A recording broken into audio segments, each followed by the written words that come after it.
ఈ ప్లేసు మీ అందరికంటే నాకు ముందు తెలుసు.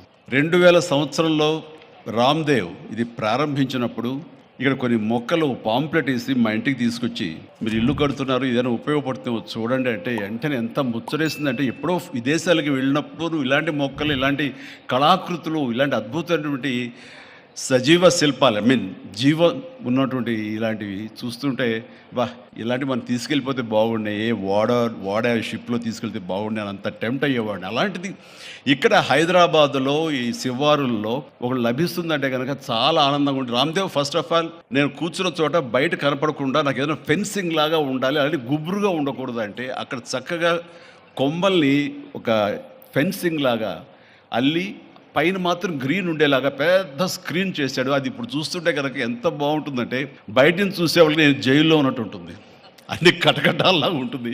అది అద్భుతమైన కళాఖండగా నేను ఫీల్ అవుతుంటాను. అట్లాగే చాలా అద్భుతమైన చెట్లు కొన్ని మా ఇంట్లోనే పెట్టుకున్నాను. ఇవి ఎప్పుడో 2002లో 2003లోనో మా ఇంట్లో పెట్టుకున్నాను. అప్పటి నుంచి నాకు అంత ప్యాషన్.